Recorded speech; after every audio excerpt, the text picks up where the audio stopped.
got assigned to the company up in the hedgerows, and they had just come off of a pretty bad beating. We were some of the first replacements that they got in. We were in the deep hedgerows, which is the best place in the world to defend and the worst place in the world to attack.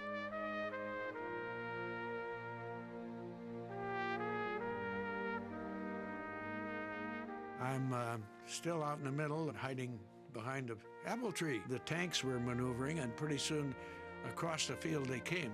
He shoots me right through the apple tree. Bullet penetrated the tree and most of the way through my leg without ever hitting anything vital. Felt like being hit with a sledgehammer. Fell down, looked up, and there's a German up in the turret. I was still carrying my rifle, and I recovered before he did and shot him. He went plunk down the tank. I'm snuggled up between dead horses, cows, Germans, in this creek in the bottom. Right up above my head is these cannons going off, and that's too close to be to one of those. The concussion will get you at 100 yards if the shell doesn't. I swear they were firing those things automatically. Bang, bang, bang, bang, bang, and I know you can't do that, but anyhow, when the smoke cleared, they'd knocked out a couple of the tanks. I went over to an aid station. The doctor is probing the hole. I'm screaming, swearing, and what have you. What are you doing? He said, "Oh, I'm going to get that fragment out of there." And I said, "Not a fragment, it's a bullet."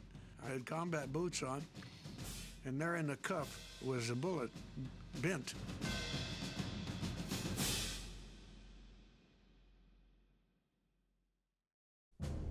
Artillery observers usually use some high points, you know. Use something like a tower and so on.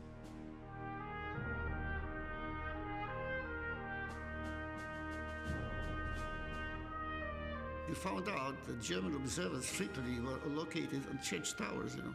So before we moved anywhere, he would fire a few rounds around the church. The tower was knocked down. Sunday came and we went to church. The priest goes to the pulpit and starts congratulating us. He says, "Here's the Polish forces come here, they're helping us, they freed us and so on.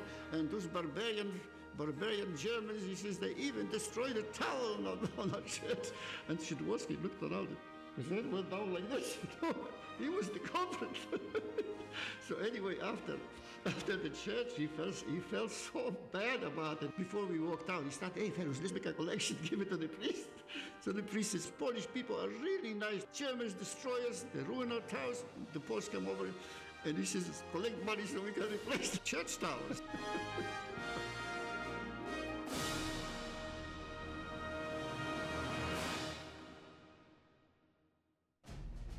In Sherman tank, the whole team was 5 of us. The commander of the tank, I was the gunner, then a loader and a radio operator, and then down in the front there was a driver and a second driver which also had a machine gun.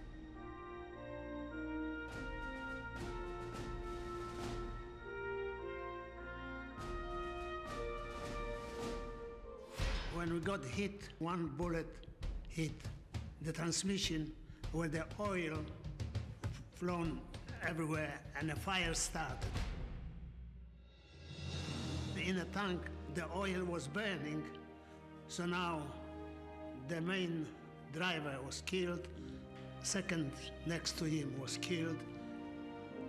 I was shocked and lost my power to do anything. I was halfway, didn't know what to do. The commanding, he jumped out from the tank. The loader and the radio operator, by me, he got out. He grabbed me in here by my arms in here, and he helped me to pull me out. And I fell by the tank and lost my memory and conscience. When I woke up, everybody was crying, you know, from happiness that we are alive. I'm lucky that I'm still all right. The only one thing, sometimes I wonder what will be next.